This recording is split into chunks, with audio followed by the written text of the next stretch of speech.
Aleluia. Que o seu coração esteja aberto para a ministração que o Senhor Deus deseja conceder a você nesse momento. Feche os olhos, vamos orar.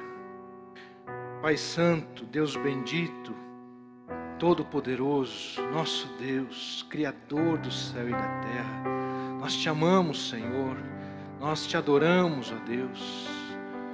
Tu estás aqui, ó Deus, em nossas vidas, em todo o tempo, neste momento e em todo e qualquer outro momento. Pai, obrigado porque nós podemos recorrer ao Senhor, porque Tu és o socorro bem presente na hora da angústia. O Senhor é o Altíssimo e à sombra das Tuas asas descansamos. O Senhor, ó Deus, é a provisão certa na hora certa. O Senhor, ó Deus, é aquele que se manifesta com graça, com misericórdia. Tu atuas, ó Deus, de modo tão especial, extraordinário, e desta forma pedimos agora que Teu Espírito Santo ministre, ó Deus, as nossas vidas. Que a Tua palavra, ó Deus, que o Senhor possa nos ajudar a entender aquilo que ainda não entendemos, a viver o que ainda não vivemos, a acessar o que ainda não acessamos. Santo Espírito, em nós realiza uma obra de edificação, de aperfeiçoamento, que possamos, ó Deus, ser desenvolvidos à imagem e caráter de Cristo Jesus, que possamos desenvolver a mente de Cristo, que possamos, Senhor, crescer à medida da estatura da plenitude de Cristo, que possamos, ó Deus, crescer na graça e no conhecimento de Cristo Jesus.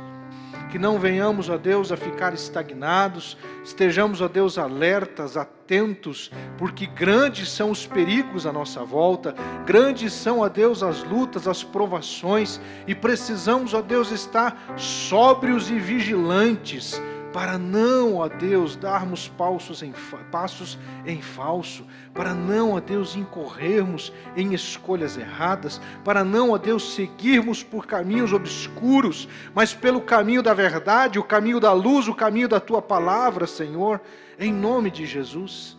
Pedimos agora, alimenta a nossa alma, alimenta o nosso ser, ministra nas nossas vidas, conduza-nos, ó Deus, por caminhos eternos, e a Ti rendemos glória, toda honra e todo o louvor, em nome de Jesus. Amém, amém, graças a Deus. Hoje pela manhã nós começamos uma reflexão, que daremos continuidade nesse momento, falando sobre perigos em tempos de provações. Perigos que nós, com certeza, se não estivermos atentos, poderemos complicar ainda mais a situação. Poderemos tomar decisões que tragam maiores dificuldades, e não precisamos disto.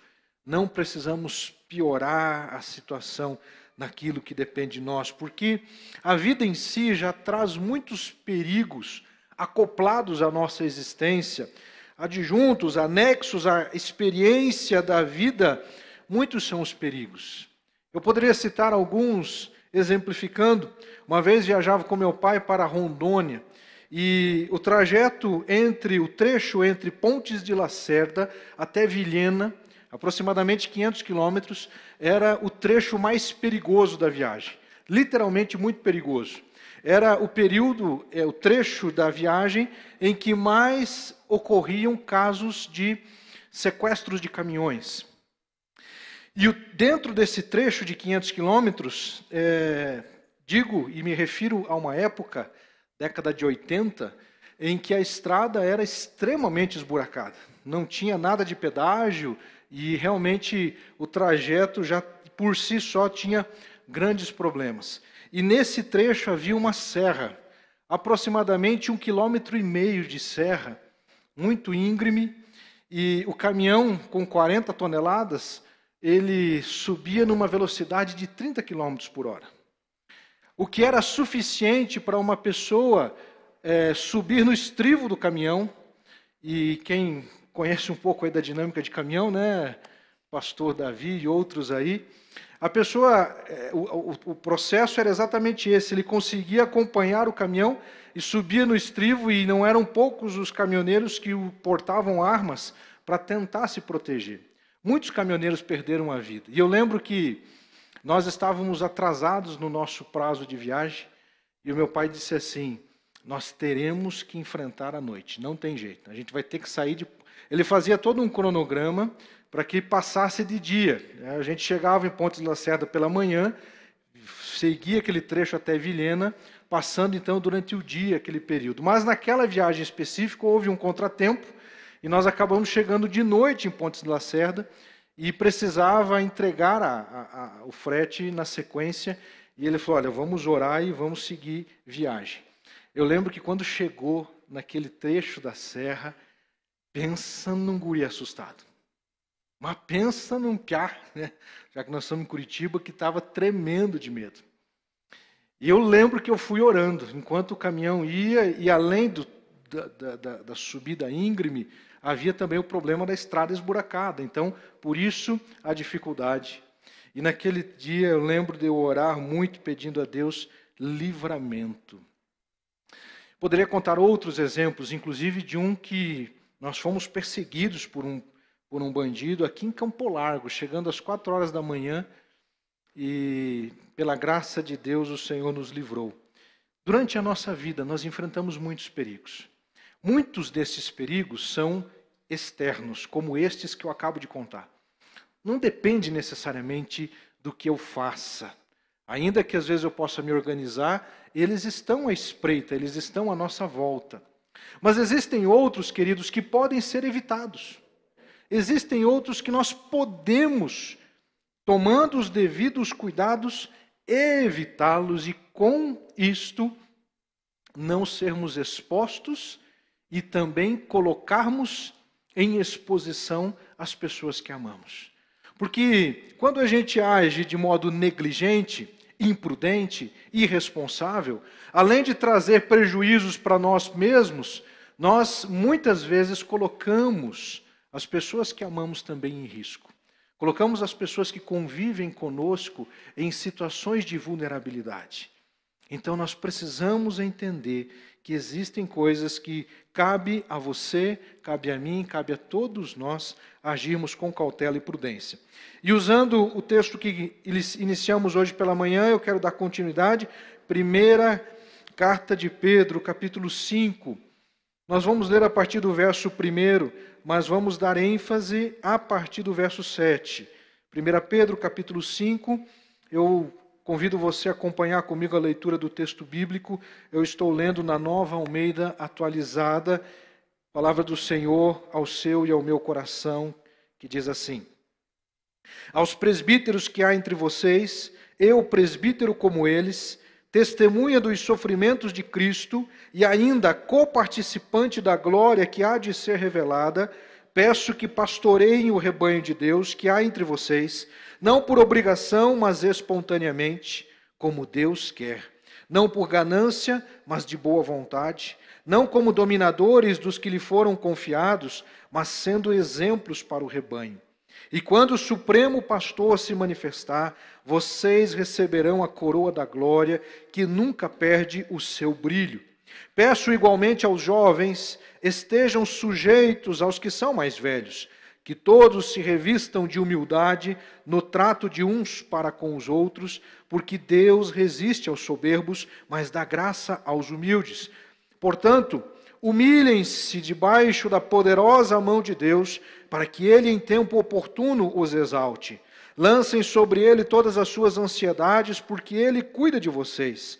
Sejam sóbrios e vigilantes. O inimigo de vocês, o diabo, anda em derredor, como leão que ruge, procurando alguém para devorar. Resistam-lhe firmes na fé, certos de que os irmãos de vocês, espalhados pelo mundo, estão passando por sofrimentos iguais aos de vocês. E o Deus de toda graça, que em Cristo os chamou à sua eterna glória, depois de vocês terem sofrido por um pouco, Ele mesmo irá aperfeiçoar, firmar, fortificar e fundamentar vocês. A Ele seja o domínio para sempre. Amém. por meio de Silvano, que considero um irmão fiel, escrevo para vocês de forma resumida, exortando e testemunhando que esta é a genuína graça de Deus. Continuem firmes nessa graça. Que Deus abençoe assim a leitura da sua palavra e que nós possamos, em nome de Jesus, seguir firmes nessa graça, para a honra e glória do nosso Deus. Amém, queridos? Essa porção das Escrituras, né, que nós acabamos de ler, acabamos de refletir, o apóstolo Pedro está escrevendo aos cristãos que estavam dispersos por várias regiões. Lá no capítulo 1, verso 1, ele vai dizer: Pedro, apóstolo de Jesus Cristo, aos eleitos que são forasteiros da diáspora, no Ponto, na Galácia, na Capadócia, na Ásia e na Bitínia, eleitos segundo a presciência de Deus Pai, em santificação do Espírito, para a obediência e a aspersão do sangue de Jesus Cristo, que a graça e a paz lhes sejam multiplicadas. Que a graça e a paz lhes sejam multiplicadas. Esse texto nos dá aqui algumas instruções, orientações e informações importantes. E ele diz que a igreja estava espalhada. A diáspora foi um fenômeno ocorrido no período em que Alexandre o Grande, aquele famoso imperador grego, espalhou o seu domínio por toda a região ali onde hoje é chamado o Oriente Médio e arredores, né? Toda aquela parte ali, inclusive também a Ásia Menor, onde hoje é a atual Turquia. Istambul é a capital. De maneira, queridos, que nós estamos lidando com algo que se aplicou à igreja da época como um todo. Em todos os lugares, em todas as circunstâncias, questões não somente geográficas, mas econômicas, aqueles que eram escravos e que não eram escravos, aqueles que eram detentores de grandes posses e poucas, aqueles que estavam em situações de grande ou de pouco sofrimento. A toda a igreja. Um padrão que se repete e que se aplica para a nossa realidade também hoje. E naquele tempo Pedro estava escrevendo para a igreja dizendo: estejam alertas. Fiquem atentos, observem os movimentos de algumas situações e vocês precisam, e eu destaquei hoje pela manhã, os 2 primeiros perigos. Márcio, nos ajude lá, por favor, dando destaque e ênfase. Os 2 perigos que nós falamos hoje pela manhã diz respeito à necessidade de nós estarmos atentos ao fato de que é possível esquecer do propósito das nossas vidas. Os versos de 1 a 4 vão destacar a orientação que o apóstolo Pedro está dando, e deu e continua dando, aos presbíteros, que podem ser também aqui, hoje, interpretados por pastores, e também aplicam-se a toda a liderança da igreja, eu fiz menção a isso. Ele dizia sobre a importância de nós permanecermos como igreja, pastoreando o rebanho que Deus nos deu. Em segundo lugar, destacamos os versos 5 e 6, em que ele vai dizer ali aos jovens: estejam sujeitos aos mais velhos, mas a conjugação verbal, o conjunto de textual baseado na língua grega, também está dando a possibilidade de dizer: estejam sujeitos aos presbíteros, aos líderes da igreja. Então é importante nós entendermos que Pedro, sabiamente, ele dá uma instrução nos versos de 1 a 4 para aqueles que lideram. Para aqueles que lideram, está dizendo: sejam fiéis, não façam isso por ganância, mas de boa vontade, não façam isso por obrigação, mas espontaneamente, não façam isso como dominadores daqueles que lhes foram confiados, mas sendo exemplo para o rebanho. Mas ele também vai dizer para aqueles que são liderados: estejam submissos à liderança daquelas pessoas que Deus estabeleceu sobre nós. Porque isto apresenta-se como perigo? Porque, meus irmãos, nós estamos diante de um momento de severa provação, em que muitos líderes têm sucumbido às dificuldades, às lutas não são poucos os líderes, pastores, obreiros, homens e mulheres de Deus que estão enfrentando sérias dificuldades, estão em processos, inclusive em alguns casos, de afastamento da liderança por adoecimento e coisas do gênero. Não são poucos os casos, muitos. E é importante nós entendermos a necessidade de nos preservarmos e estarmos atentos ao perigo de o orgulho dominar o nosso coração. Por isso ele diz no verso 6, humilhem-se debaixo da poderosa mão de Deus, para que ele, em tempo oportuno, os exalte. Então a palavra de Deus está nos dizendo que nós devemos permanecer firmes, porque ele abençoará aquele que é fiel. E adentramos a partir do verso 7, e eu quero destacar, com certa objetividade, 4 outros perigos que nós encontramos baseado nesse texto bíblico. Perigos que nós precisamos considerar para hoje, para este tempo. A partir do verso 7, o primeiro perigo que eu destaco diz respeito a deixar-se dominar pela ansiedade. Deixar-se dominar pela ansiedade é um grande perigo.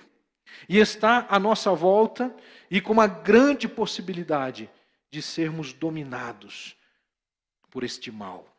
A ansiedade é um mal que atinge as emoções e afeta o corpo físico.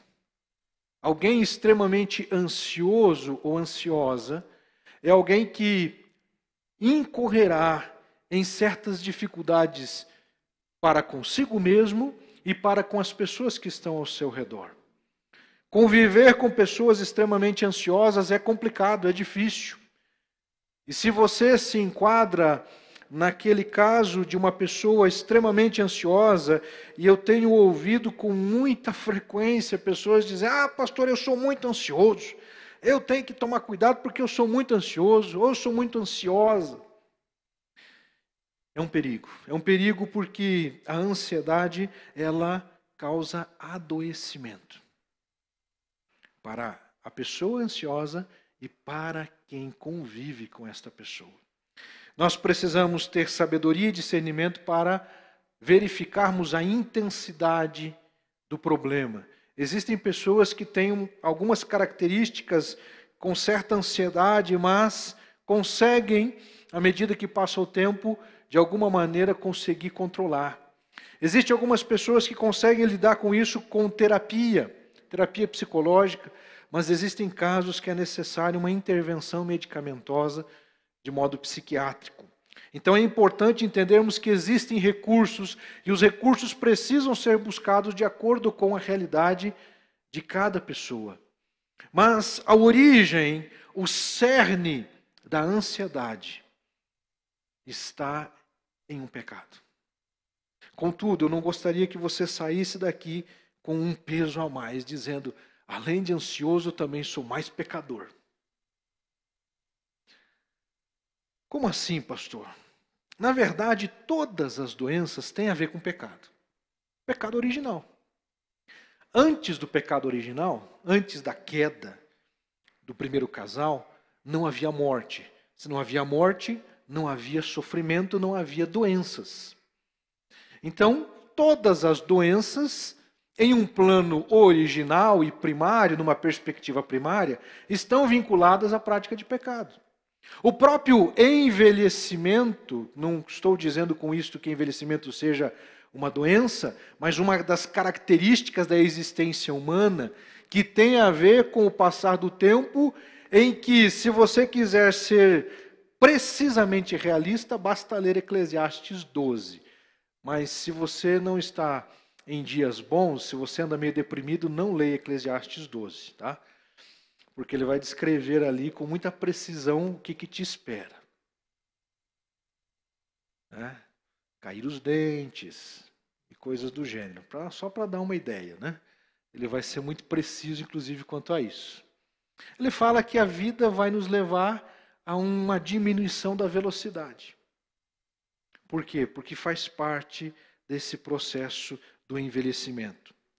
Mas, queridos, existem outros problemas e outras doenças que nós favorecemos o desenvolvimento delas em nossa vida. A incredulidade está na base dessa ansiedade. Por quê? Porque Jesus ele vai nos instruir precisamente lá em Mateus, capítulo 6, verso 33, texto este que recentemente nós estudamos detalhadamente, né? Inclusive, se você perdeu por alguma razão, você pode voltar e assistir os cultos em que nós fizemos aquela série de sermões no Sermão da Montanha. E Jesus vai dizer lá em Mateus 6,33, busque em primeiro lugar o reino de Deus e a sua justiça, e todas estas coisas lhe serão acrescentadas. Portanto, não se preocupem com o dia de amanhã, pois o amanhã trará os seus cuidados, basta ao dia o seu próprio mal. Ele também vai dizer em outra tradução, não estejais ansiosos quanto a esta vida. A ansiedade é uma expectativa elevada que gera uma preocupação acerca de coisas que ainda não aconteceram. A preocupação, por exemplo, de ser contaminado pela Covid tem gerado ansiedade. E se eu pegar a Covid, como é que vai ser? E a pessoa que de repente recebe o diagnóstico, fez o teste lá, deu positivo, e agora como é que vai ser? Vem a ansiedade pela expectativa de algo que ainda não aconteceu. Amados, é importante dizer, guarde isso, porém não use isso de forma irresponsável, que eu vou dizer agora. A maioria das pessoas do planeta não vão ser contaminadas pela Covid. Vocês ouviram isso? A maioria das pessoas não estará, meus irmãos, nos índices terríveis que nós estamos ouvindo. A maioria das pessoas passará, acredito que não seja o termo adequado, mas é o termo que me vem agora, ilesa. Não imagine que alguém saia ileso desse processo, porque muitos são os problemas. Mas nós precisamos entender, queridos, que às vezes nós sofremos por antecipação. E a ansiedade tem a ver com isso. Lancem sobre ele todas as suas ansiedades. Ele coloca as ansiedades no plural. Então significa que podem ser muitas as razões, muitos os motivos que nos levem a ficar ansiosos.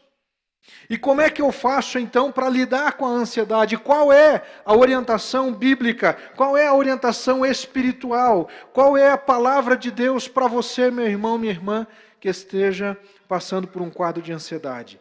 Lance sobre ele toda vossa ansiedade. Como é que eu faço isso, pastor? Pela oração, pela consagração, pela dedicação, pelo exercício da fé. Pelo exercício da fé que implica em crer, meus irmãos, que Deus jamais é pego de surpresa. Eu creio que Deus estará comigo, mesmo que a Covid chegue, Ele estará comigo. Se as circunstâncias se agravarem, se os quadros forem difíceis, Ele também estará conosco. Então não sofra por antecipação. Mas e se porventura eu perder o emprego, e se minha empresa fechar, eu não estou conseguindo o trabalho, pastor, se demorar mais uma semana, eu não sei como é que vai ser. Aguarde no Senhor, lance sobre Ele toda a vossa ansiedade, porque Ele tem cuidado de vós. Ele tem cuidado de vós. Na tradução que eu li, ele diz, porque Ele cuida de vocês. Você crê que Deus cuida de você? Você crê, meu irmão, que é pai, que Deus cuida do seu filho, da sua filha? Mamãe, você crê que Deus cuida? Deus cuida de você, cuida da sua família? Por que então sofremos quando estamos passando por dificuldades? Porque nós não estamos lançando sobre Ele. Nós estamos guardando para nós a preocupação. E isso gera ansiedade, isso gera adoecimento. É importante, meus irmãos, nós entendermos que existem recursos espirituais, recursos na palavra de Deus. Eu creio piamente que nós temos tudo o que precisamos nas Escrituras e na dependência do Espírito Santo para vencermos todas as lutas e todas as dificuldades. Compreendo e entendo, meus queridos, que existem pessoas que precisam de algum suporte terapêutico, psicoterapêutico, medicamentoso, porque são realidades e realidades. Mas nós temos recursos de tratar todas as situações para não permitirmos que o problema aumente. Por isso Jesus vai dizer lá, não estejais ansiosos quanto à vossa vida, quanto ao comer, o beber e o vestir. Ele vai dizer, vocês não podem acrescentar um côvado à vossa estatura. O que significa isso? Vocês não podem aumentar os seus dias por causa do excesso de preocupação. Algo que está subentendido é o contrário. A preocupação pode subtrair o número dos nossos dias. Então nós precisamos descansar em Deus e descansar nos desígnios de Deus, que são coisas que nós não entendemos. Você já passou por momentos na sua vida em que você, quem sabe até hoje, ainda não entendeu? Continue confiando, porque Deus sabe os propósitos, os motivos, as razões que nós muitas vezes não sabemos. Precisamos, meus irmãos, entender e compreender que quando estamos debaixo da direção dele, ele vai preparando os processos. Ele vai nos conduzindo para enfrentarmos as dificuldades com sabedoria. Em quarto lugar, porque eu estou considerando os 2 da manhã, precisamos estar atentos quanto ao perigo de ignorar as armadilhas de Satanás. Versos 8 e 9, Pedro vai dizer, sejam sóbrios e vigilantes. Alguém sóbrio é uma pessoa que está com as suas faculdades mentais em condições de discernir o que está acontecendo à sua volta. Concorda com isso? Ele está discernindo o que está passando. Ele tem sobriedade. Um motorista sóbrio, ele consegue prever movimentos. A chamada direção defensiva é aquela direção do motorista prudente que ele fica atento aos movimentos à sua volta. Ele vai, por exemplo, entrar numa rua à direita e ele percebe que tem uma pessoa para entrar na via, já está fazendo um movimento e ele está vindo ali, mas a pessoa não viu que o carro está vindo. O que um motorista consciente faz? Uma leve sinal de buzina. Quantas vezes isso já aconteceu comigo? Um leve sinal de buzina fez com que a pessoa parasse e visse que eu estava vindo com o carro. Isso é ter sobriedade no trânsito. O motorista que não está sóbrio, ele não está em suas condições mentais adequadas para dirigir. E é por isso que ocorrem tantos acidentes terríveis. Não sei se foi essa semana ou foi semana passada, apareceu no jornal, um carro branco atravessou a canaleta do expresso, em cima inclusive do canteiro. A mulher veio de madrugada, ela não podia atravessar aquela avenida. Não tinha sinal, não tinha sinaleira, não tinha nada. Ela veio e simplesmente atravessou o carro e bateu no motoqueiro que vinha do outro lado. Confesso que eu não sei qual foi o resultado. Mas, queridos, imprudência no trânsito gera morte. Imprudência na vida gera morte. Se nós não ficarmos atentos ao movimento, veja, o motorista, eu disse que o motorista que aplica direção defensiva, ele está atento aos movimentos à sua volta. Nós precisamos estar atentos aos movimentos de Satanás. Precisamos estar atentos aos movimentos do diabo, porque ele não para de procurar oportunidade para derrubar você. Eu quero chamar a sua atenção para isto. O fato, meus irmãos, que nós estamos no meio de uma grande provação e no meio de uma pandemia como a que nós estamos inseridos, às vezes nós podemos ficar distraídos com as notícias que todos os dias se repetem tragicamente. E ficamos, às vezes, desatentos e distraídos discutindo coisas que não são essenciais. E podemos permitir que Satanás, de modo sutil, porque é dessa forma que ele age, ele não aparece para nós, meus irmãos, com chifres, com olhos de fogo, com dentes, com garras. Ele aparece de modo sutil, sorrateiro, criando oportunidades, disseminando intrigas, disseminando, meus queridos, sementes que o mal se instaura. Nós precisamos estar atentos porque o texto bíblico diz: o inimigo de vocês, o diabo, anda em derredor. Ou seja, ele está atuando num raio de circunferência que ele não está diretamente em você. Ele toma o cuidado de manter uma certa distância, até porque eu creio, meus irmãos, na palavra de Deus. E a palavra de Deus diz que o anjo do Senhor acampa-se ao redor daqueles que o temem e os livra. Deus está conosco, e quando Deus habita, onde há luz, as trevas não dominam.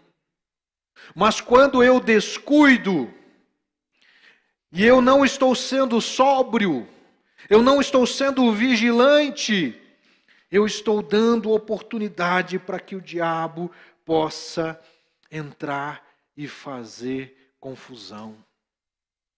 E nós precisamos estar atentos, queridos, porque ele vai atuar em processos, em instituições, em pessoas, através de pessoas que são influenciadas pelo maligno, palavras que são lançadas contra você, momentos de instabilidade que nós podemos ter e geramos e repassamos essa instabilidade para as pessoas que estão perto de nós.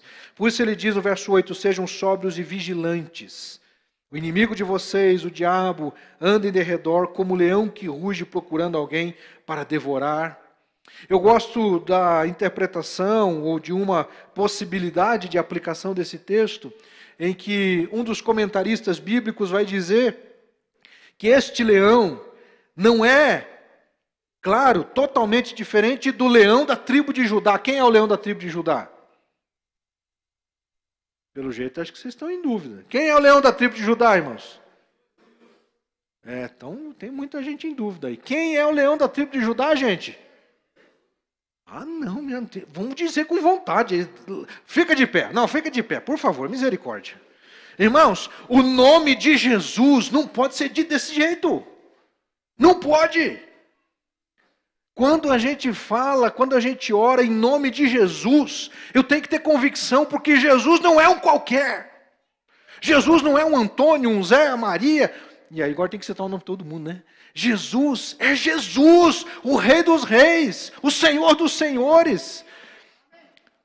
Ele é o leão da tribo de Judá. Quem é o leão da tribo de Judá, irmãos? Jesus! Amém? Agora você pode sentar, que agora você vai comigo até o final. Né? Vamos fechar, meus irmãos, essa palavra. Irmãos, Jesus, Ele cuida de nós, Ele está conosco, Ele é o leão da tribo de Judá. Então não tem nada a ver com essa expressão. Este leão aqui, segundo um dos comentaristas bíblicos, é um leão sem forças, um leão já em avançada idade. Ele não consegue correr atrás da presa, mas ele continua tendo um rugido forte. Então o que ele faz? Ele se posiciona de modo estratégico, observando o movimento da sua presa. E ele vai atuando e agindo com o seu rugido. E o rugido faz com que a presa fique com o que, meus irmãos? Medo. Uma presa com medo se torna ainda mais uma presa. Nós não podemos permitir, meus irmãos, que o medo domine o nosso coração. A Bíblia diz que o perfeito amor lança fora todo o medo. Um relacionamento pautado em medo é maligno, é desastroso, é doentio. O medo, meus irmãos, escraviza. O amor liberta. O medo tem a ver com incredulidade, desconfiança. O medo tem a ver com a postura de alguém que não tem certeza de que ficará bem. Então o leão ele vem rugindo, até que ele consegue cercar a sua presa numa localidade em que ele possa, com facilidade, ou seja, sem correr atrás dela, avançar sobre ela e dominá-la. É assim que o diabo faz conosco. Ele vai, meus irmãos, nos cercando com sabedoria, com sutilezas satânicas, convites sedutores, criando circunstâncias e oportunidades, até que ele chega e dá o bote. Mas nós podemos evitar isso. Por isso estamos falando deste quarto perigo. Lembrando que estou somando com os 2 da manhã. E eu faço isso para estimular você que não viu a mensagem da manhã, para você acessar. Ignorar as armadilhas de Satanás, fechando esse ponto, o versículo de número 9 vai dizer como podemos fazer isso. Resistam-lhe firmes na fé, certos de que os irmãos de vocês, espalhados pelo mundo, estão passando por sofrimentos iguais aos de vocês. E aqui nós temos algumas informações importantes. Dentre elas, a primeira, como é que a gente lida com Satanás? Como é que a gente atua com o diabo, meus irmãos? Com firmeza na fé.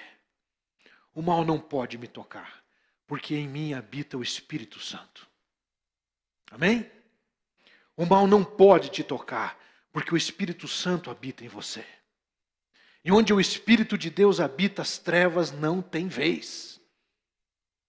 Meus irmãos, quando o diabo tentar te amedrontar, tentar te encurralar, você tem que se levantar com autoridade.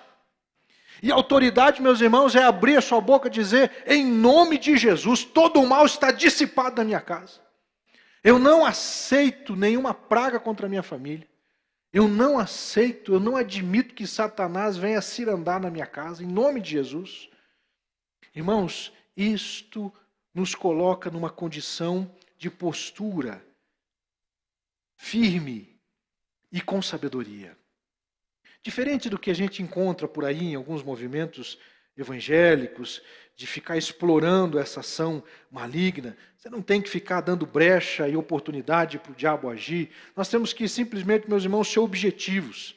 Jesus ele nos ensina lá, naquele momento em que ele é tentado pelo diabo, ele simplesmente responde com autoridade. E por fim ele diz assim, vai-te embora, Satanás. Ponto. A gente não pode só dizer, vai-te embora, Satanás.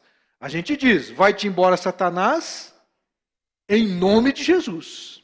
E pronto. Amém? Guardou no coração? Deus te abençoe. Avançando, queridos, nós precisamos entender que há um outro perigo. Perder a oportunidade de ser edificado no meio das provações. Não perca a oportunidade que Deus está lhe dando de crescer no meio das provações. De crescer nesse tempo difícil. Pastor, mas está muito difícil. Eu quero dizer para você, meu querido, que quanto mais difícil estiver, mais oportunidade estamos tendo para sairmos purificados, fortalecidos e melhores daquela provação. Eu conheço, meus irmãos, homens e mulheres de Deus, crentes que passaram por grandes provas e que hoje são cristãos melhores. São cristãos que cresceram na fé, que se desenvolveram, que saíram do lugar onde estavam. Não perca a oportunidade de crescer. Não perca a oportunidade de ser edificado. A palavra de Deus está nos dizendo claramente ali no versículo 10, o Deus de toda graça. O que significa essa toda graça? Todos os recursos espirituais estão no poder de Deus. E estes recursos estão à sua disposição, meu irmão. Só que a gente não usa.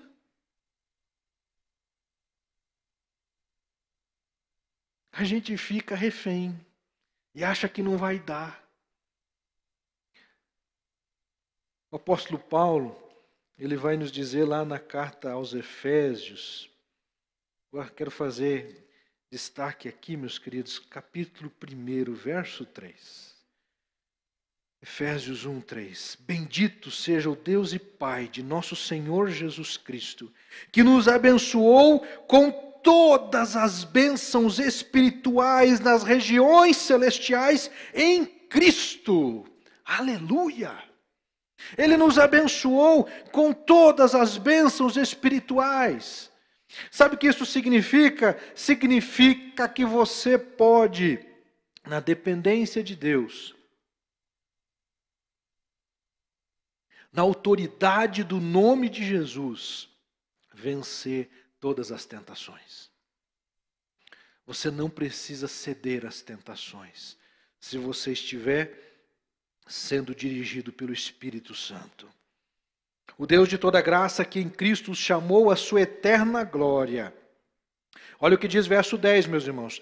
Depois de vocês terem sofrido por um pouco. Olha só, qual que é a produção didática, o efeito didático da provação? É gerar em nós aperfeiçoamento, firmeza, fortalecimento e nos colocar fundamentados numa postura de alguém que será inabalável pela fé em Jesus Cristo. De onde eu estou tirando isso? Do texto. Volte seus olhares lá. Capítulo 5, verso 10. O Deus de toda graça, que em Cristo os chamou à sua eterna glória, depois de vocês terem sofrido por um pouco, que diz respeito justamente às provações, às dificuldades que muitos de nós estamos enfrentando, que muitos de nós já enfrentamos na vida, e ainda iremos enfrentar, porque, meus irmãos, tem pessoas que acham que o único problema é a pandemia. Passou a pandemia, a vida está tudo bem. Antes da pandemia, a vida estava tudo bem? Estava todo mundo feliz com o presidente? Depois vai ficar tudo bem, vai ficar tudo resolvido? Meus irmãos, a vida é cíclica. Os problemas eles vão e voltam. As provações elas vão e voltam. Elas têm essa natureza. Por quê? Porque estas provações elas servem para Ele mesmo irá aperfeiçoar, firmar, fortificar e fundamentar vocês. 4 verbos, irmãos. Caminhando aqui para o final. 4 verbos. Aperfeiçoar. Aperfeiçoamento, você não consegue aperfeiçoar nada de braço cruzado. Se você quer aperfeiçoar um processo na sua empresa, na sua casa, nos seus estudos, você precisa envidar esforços para que isso possa ser alcançado. Aperfeiçoamento tem a ver com tempo, porque ele não acontece da noite para o dia. Ele acontece durante um processo de caminhada. Ele acontece a partir do momento que nós nos submetemos à direção de Deus. Tem gente, meus irmãos, eu não quero voltar ao tópico anterior, mas algo bem importante a ser dito, que tem pessoas perdendo a oportunidade de crescer nas provações. Existe uma proposta de terapia que é baseada na logosofia. E Viktor Frankl, ele foi exposto aos campos de concentração. Ele sofreu aquelas dores terríveis que um campo de concentração nazista imprimiu na vida de milhares de pessoas. O campo de concentração tornou Viktor Frankl um homem melhor, porque ele se permitiu. Jonas, um outro cientista, um filósofo, ele vai escrever Deus depois do Holocausto. E na sua compreensão, a visão dele sobre Deus foi radicalmente comprometida, porque ele também passou pelo Holocausto. Por que nós temos alguém que se revolta contra Deus num processo de Holocausto? E nós temos outras pessoas que saem fortalecidas na sua fé no meio de um processo de holocausto. Porque, meus queridos, aqui, não vou entrar porque não temos tempo, creio eu está o livre-arbítrio. Eu posso escolher. Eu posso decidir se eu vou crer, se eu vou aumentar a minha fé ou se eu vou retroceder e vou desanimar. Você pode sair da sua provação mais fortalecido, ou você pode sair da sua provação mais derrotado. Caminhando para o final, queridos, o sexto perigo é retroceder e esfriar na vida espiritual. O verso 2 diz assim: por meio de Silvano, que é considerado um irmão fiel, escrevo para vocês de forma resumida, exortando e testemunhando que esta é a genuína graça de Deus. Continuem firmes nessa graça. Sexto e último perigo, o quarto dessa noite: retroceder e esfriar na vida espiritual. Em meio às provações, nós podemos crescer, nós podemos sair fortalecidos, nós podemos crescer e sair fortalecidos da pandemia, ou podemos simplesmente nos colocarmos numa situação de tristeza, de dor, de lamento, de choro. E é claro que dor, lamento, tristeza e choro fazem parte de um processo pandêmico, fazem parte do processo de admissão da realidade. Não é ignorar a luta, não é ignorar o sofrimento, não é ignorar a perda, não é fazer de conta que aquilo não existiu, mas é crescer e sair fortalecido e abençoado, porque nós nos submetemos a Deus e dependemos da sua graça. Por meio de Silvano, que considero um irmão fiel, escrevo para vocês de forma resumida, exortando e testemunhando que esta é a genuína graça de Deus. Continuem firmes nessa graça. A graça de Deus, ela nos permite alcançarmos, acessarmos, melhor dizendo, a salvação, a vida eterna. Porque pela graça sois salvos por meio da fé, e isso não vem de vós, é dom de Deus, não vem das obras para que ninguém se glorie, porque somos feitura sua, criados em Cristo Jesus para as boas obras. Efésios 2, de 8 a 10. A graça nos concede a bênção de sermos pelo Senhor agraciados com a salvação, não porque merecemos, mas porque cremos pela fé no Senhor. Contudo, meus queridos, não são poucos aqueles que demonstram retroceder na sua vida espiritual, esfriar na vida de oração, esfriar na leitura da palavra. Eu sei que não aconteceu com todos, mas muitas pessoas foram expostas, ou uma grande parte da sociedade foi exposta a oportunidade que Deus deu para refletirmos mais sobre a vida. Mais tempo dentro de casa, mais tempo com a família, mais tempo com os filhos. Isso demonstrou o quanto as relações já estavam fragilizadas, porque muitas vieram a bancarrotas por causa das dificuldades, vieram a ruína, vieram a queda, porque já vinha dentro de um processo de adoecimento, sem tratamento. E nós precisamos, irmãos, entender que há um direcionamento de Deus, e se estamos passando por um momento de dificuldade, de adoecimento, o que alguém que está enfermo precisa, irmãos? Onde ele vai? Ao médico. O que o médico vai dar para o doente? O quê? Remédio, um tratamento. Aí a pessoa sai de lá e diz: eu não vou fazer esse tratamento. O que vai acontecer? Continua doente.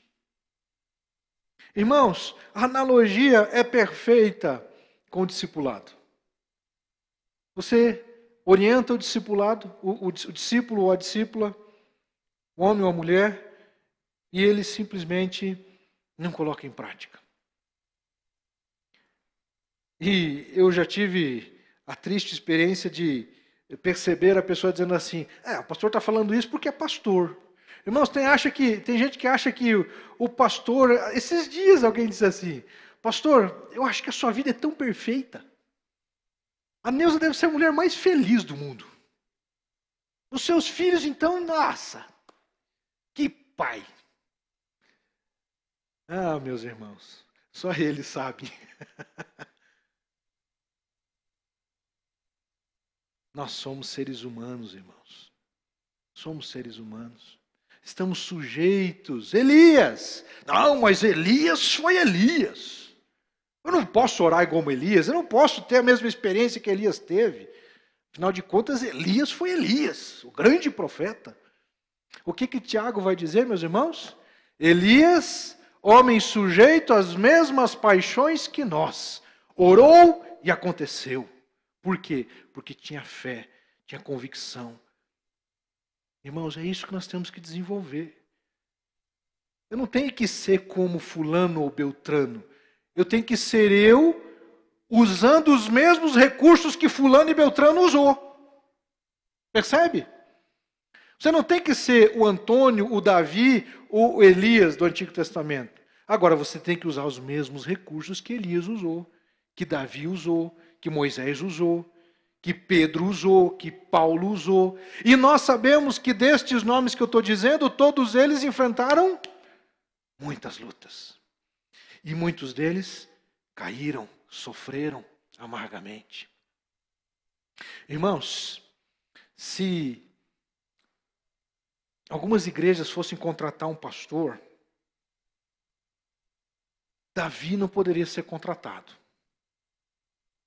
Porque Davi cometeu adultério e homicídio. Não, como é que vão contratar um pastor que um dia cometeu homicídio e adultério na vida dele?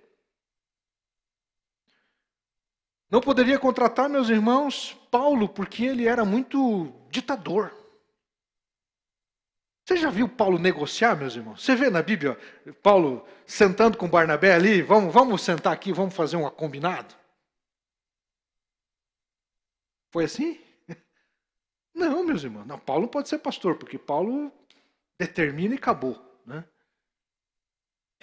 Eu poderia fazer esse exercício, meus irmãos, aqui com vários outros personagens da Bíblia. Mas, como nem tudo é o que a gente de fato pretende dizer, nem tudo se interpreta ou se entende do jeito que a gente realmente quer dizer, eu também não estou dizendo que você tem que baixar o nível e não considerar, meus irmãos, o testemunho da vida da pessoa. O que eu estou dizendo, meus irmãos, é que todos nós estamos no mesmo barco. Todos nós estamos sujeitos às mesmas paixões, assim como Elias, assim como Paulo, assim como Barnabé, assim como você e eu. A questão é o que nós vamos fazer. E eu finalizo, queridos, destacando aqui os perigos, né? Primeiro, vimos lá pela manhã, esquecer do propósito das nossas vidas. Quando a gente esquece o propósito das nossas vidas, irmãos, a gente sucumbe diante das primeiras provações. Porque as provações vêm e você desiste da caminhada. Meus irmãos, se eu não tivesse convicção do meu chamado, da minha vocação pastoral, ministerial, eu já teria deixado de ser pastor há muito tempo. E não é o privilégio do Antônio. Qualquer um, meus irmãos, que é vocacionado. A gente continua porque a gente entende que Deus tem um propósito. Permitir que o orgulho se estabeleça. É, meus irmãos, uma atitude muito sutil que a gente vai permitindo que a resistência crie uma rebeldia e a gente não se submeta aos processos de Deus em nossa vida.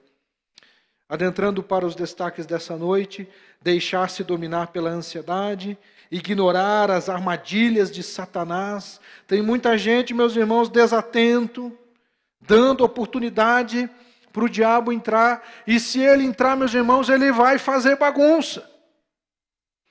E não é uma baguncinha pouca, não. Ele vai trazer desgraça. O diabo ele não quer só te derrubar, ele quer destruir a sua vida e a sua família. Ele não quer só causar úlceras em você. Ele quer arrancar os seus dentes, ele quer botar você no chão. Ele quer te destruir. Então não baixe a guarda.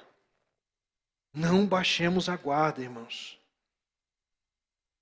Perder a oportunidade de ser edificado nesse tempo de provação. Vamos crescer, vamos amadurecer, vamos orar. Senhor, se você não está entendendo, peça a Deus sabedoria. Deus me dá entendimento. O que eu posso aprender com essa dor? Irmãos, dor é um processo didático de Deus em nossas vidas. A dor no corpo, ela é importante para você identificar que existe algum problema. Você bateu o pé, você se machucou, você colocou a mão numa chapa quente. A dor que você vai sentir ali, ela é útil para você dizer, irmão, se afaste desse lugar porque é perigoso. As dores da alma, as dores que os processos da vida nos trazem, que as perdas da vida nos trazem, elas também têm objetivos didáticos. Não é fácil aprender com as dores, mas é necessário. Nós somos, meus irmãos, inteligentes quando aprendemos com os erros dos outros. Mas nós nos tornamos sábios quando aprendemos com os próprios erros. E precisamos pedir a Deus discernimento para podermos viver como homens e mulheres sendo referência da graça de Deus. Em vez de ser alguém que recorrentemente você vai tornar a vida das pessoas mais difícil, ao contrário, você será instrumento nas mãos de Deus para tornar a vida dos outros melhor. A começar dentro da sua própria casa. Quero convidar você a colocar-se de pé. O último slide ali, Márcio, por favor. Irmãos, a parte final do versículo de 1 Pedro 5,12. Vamos ler juntos? Continuem firmes na graça. Desculpe, vamos ler novamente do jeito que está lá, né? Continuem firmes nessa graça. Continuem firmes nessa graça. E como é que eu acesso a graça? Como é que você acessa a salvação? Porque pela graça sois salvos por meio da fé. Você acessa a salvação da graça pela fé. Porque você decide acreditar. E eu quero convidar você para entoarmos uma canção que particularmente, meus irmãos, é aquelas que eu coloco quando eu estou para baixo. Quando eu estou precisando de uma injeção da graça de Deus, essa é uma das canções que eu boto lá para me colocar em momento de adoração. Porque ela nos coloca, meus irmãos, diante daquilo que todos os dias nós temos que exercitar. Acreditar. Acreditar em Deus. Acreditar em Jesus Cristo. Acreditar no Espírito Santo. Acreditar no amor de Deus por você. Tem muita gente, meus irmãos, que sofre. Existem esposas, meus irmãos, que sofrem porque não acreditam no amor do outro. Tem muitas pessoas, meus irmãos, que não desfrutam a bênção de ser filhos, a paternidade espiritual, porque não acessam o amor do Pai, que é perfeito, que é sublime, que não cobra, que não coloca juros. Amados, vamos exercitar a fé, continuar firmes nessa graça.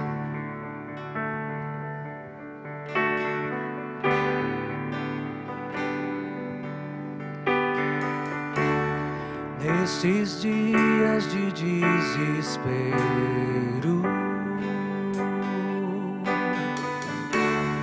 incerteza e medo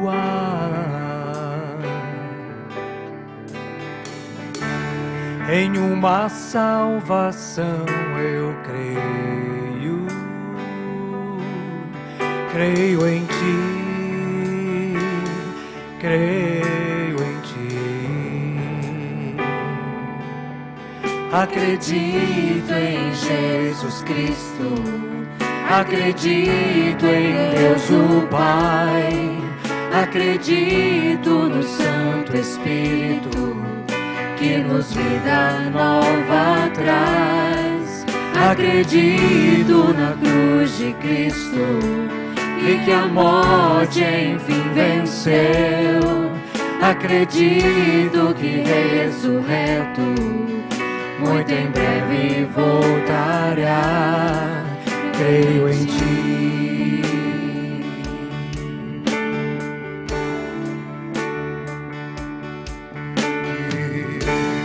Nossa fé não sejam hinos, apenas notas e canções. E mesmo em tentações e fracos, creio em Ti.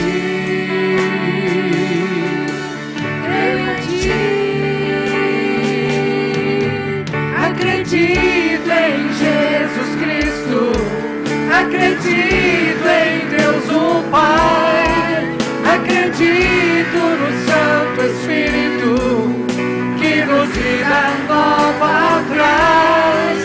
Acredito na cruz de Cristo em que a morte enfim venceu.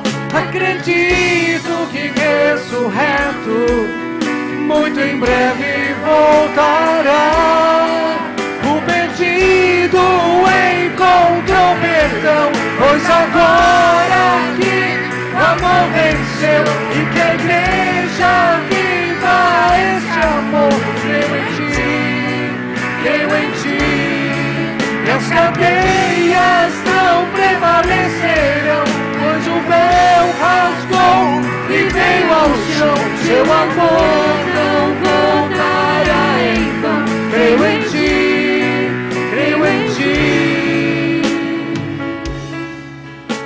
Acredito em Jesus Cristo, acredito em Deus o Pai, acredito no Santo Espírito que nos vida nova traz. Acredito na cruz de Cristo e que a morte enfim venceu. Acredito que ressurreto muito em breve em breve voltará.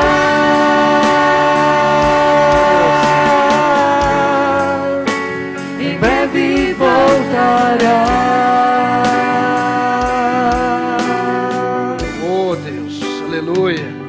Em breve o Senhor voltará. Em breve o Senhor voltará. Tudo parar, tudo passará. Lutas, lutos, perdas, pandemias, crises econômicas, governos, tudo passará. Céus e terra passarão, mas a palavra de Deus permanecerá. Deus é infalível. Você e eu somos limitados. Somos sujeitos ao cansaço, somos sujeitos às dificuldades, às quedas, mas o Senhor está sempre pronto para te ajudar a levantar, meu querido, minha querida. Não precisa continuar no chão, não precisa continuar caído. Você pode, se você crê, continue firme nessa graça. Eu quero convidar você, meu querido, minha querida, a tomar nesse momento uma postura, assumir uma postura de fé. Pedro nos orienta lá no versículo 9, resistam, a Satanás, firmes na fé, firmes com Jesus. Você que está em casa nos acompanhando de modo online, está com o coração apertado, abatido, quem sabe extremamente ansioso ou ansiosa, mas você pode descansar. Portanto, humilhem-se debaixo da poderosa mão de Deus, lancem sobre Ele todas as suas ansiedades, porque Ele cuida de vocês, e Ele continuará cuidando, meu querido. Mas você precisa se posicionar diante de Jesus. Você precisa dizer: eu preciso de Jesus. Eu creio em Jesus Cristo. Eu creio em Jesus Cristo como único Senhor e Salvador. Se esta é a sua necessidade, eu quero desafiar você a declarar comigo nesta hora, dizendo: eu creio em Jesus Cristo. Eu creio que Jesus Cristo é meu único e suficiente Salvador e Senhor. Eu me arrependo dos meus pecados e nesta hora eu me entrego e eu confesso e eu recebo a Jesus Cristo na minha vida. Alguém que fez essa declaração de fé, fez esta oração, levante a sua mão, gostaria de orar por você. Se você declarou, reconhecendo Jesus Cristo como único Senhor e Salvador da sua vida, levante a sua mão, gostaria de orar por você. Se você fez isso de modo online, escreva lá no chat, queremos orar por você também. Mas eu quero dar oportunidade a todos nesta noite também, para se posicionar diante destes muitos perigos, para que você não dê oportunidade para a ansiedade, você não dê oportunidade para Satanás, você aproveite a oportunidade para crescer no meio das provações, e você não retroceda, não esfrie na sua vida espiritual. Você deseja se fortalecer na sua vida espiritual? Gostaria de orar por você nesse momento. Se você deseja, vem aqui à frente, nós temos bastante espaço. Eu gostaria de interceder por você agora. Você que deseja sair daqui fortalecido na fé em Jesus Cristo. Faça isso, se esse é o seu desejo, em nome de Jesus.